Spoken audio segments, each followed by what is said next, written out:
Number three, a sincere, deep, affectionate love for life. And that itself will, I think, invoke everything else. Life itself, you know, some people say, do you have a love life? And they always refer to a girl. But honestly, if you have a love life, do you love life? So you love life. You want to, in this life, you feel a sense of urgency. The time is very short. You want to pack many, many things into it. And you want to explore every talent and skill that is possible and challenge yourself to the highest.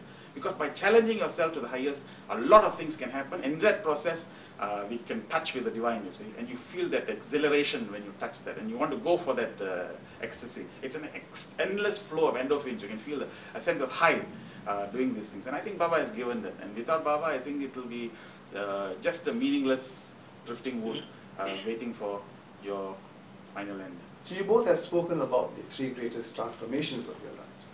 What are the three greatest challenges you faced, Dato?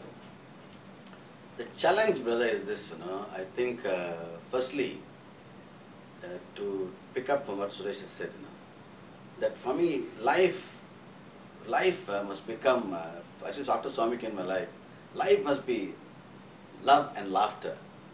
You know, this is very important, you know. If the spiritual thing I'm involved in doesn't give me love and laughter, a sense of adventure, you know, then it's meaningless. Okay? So I must feel that adventure. So the challenge in that sense, you know, that I think is this: what can I contribute? Okay, not just on a level of mediocrity that 1,000 other people are doing. You know, this is the point I like to convey to many people. The Sai's, what is Sai's mission? Okay, I used to go to old folks' homes and orphanages, and one day I realized, you know, hey, 1,000 other NGOs are doing this. You know, and I was at the time the president of the Sai Council of Malaysia. 1,000 other NGOs are doing this. If we are avatars people, how come we are doing what 1,000 other NGOs are doing without avatar coming and telling them? Are we so dumb that God must come and tell us to do what 1,000 other NGOs are doing? This was something that really began to bother me. Then I realized, Swami, then one day I was asking myself, Swami, what really would you, okay, transformation we know, individual. But the self-transformation cannot take place if I sit in my house and just meditate. Swami himself says, you know, so look at all the great people of the world who became lights and inspiration. They didn't sit there somewhere, you know, even Buddha, he meditated. The moment he got the inspiration, he went to the world, okay. So I realized that there must be a greater mission, okay, than this. Okay, transformation cannot be coming if I sit in my house. It must take place when I go and expand my love. Then one day, I was thinking, Swami, what would be a mission? What do you want us to do? Then I realized, okay, Avatar is going to come. If Avatar has come, then it must be because it's something that governments have failed to do, cannot do. Something the religious leaders cannot do. Something that money cannot buy. What is it? And this is not, like, for example, we've done about what, 800 medical camps in Malaysia? 896. Huh? 890. 890 medical camps in Malaysia. But many people also do medical camps, however useful it is. As long as I got money, I got doctors, I can do it. You know, I can school, I can build if I got money. Hospital, I can build if I got money. What is it now that money cannot buy? And one day I was sitting, actually I was sitting in the altar. This began to torment me, you know, this challenge. So I mean, what do you want? And suddenly I saw this. I said, my God is staring at us, you know, in front of us, and we are so blind. And there were the two Baba symbols, you know, Sai symbols. As you know, the Indian Sai symbol is the one of the five of the religious symbol, no, the Sarva Dharma.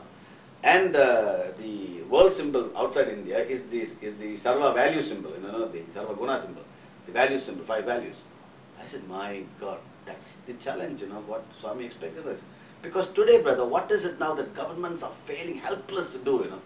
That as yesterday I was mentioning at the seminar and at the conference, as wealth is increasing, everywhere in the world wealth is increasing, but values are declining. Today governments are helpless, they don't know how to tackle this question of pornography, of sexual misconduct, of premature intercourse and babies being born out of wedlock, drug addiction, HIV, AIDS, you know, one by one, the number of problems facing nations are increasing. And everyone is tackling each problem there. But I tell them this is only a symptom. So I'm saying, my God, the disease itself is declining values. Let us tackle the disease, okay? Then we will tackle. So I realize now that this could be the challenge, you know.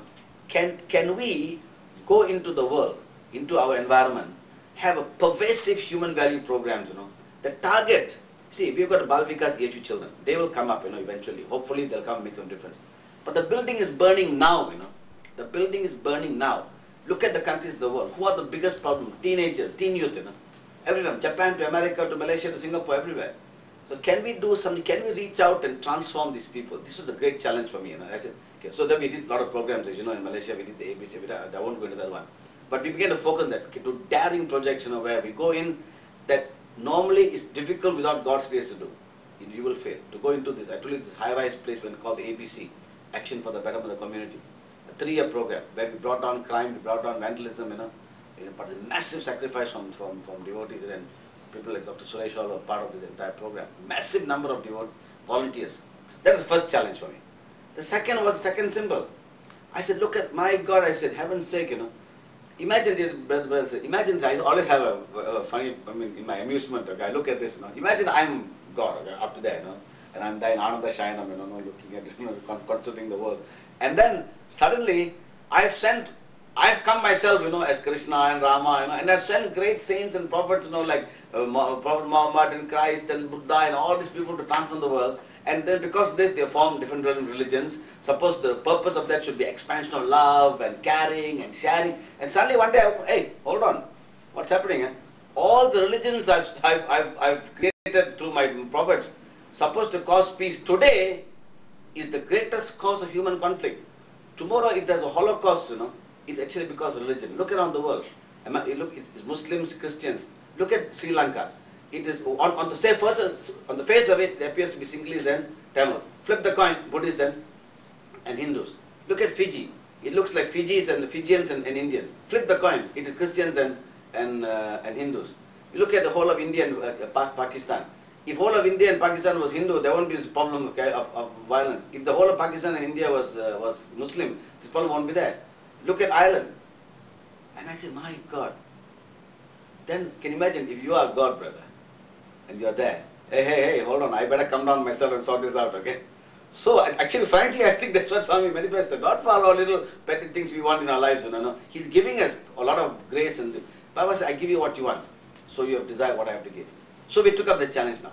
Do we have the love and the capacity to bring religions together?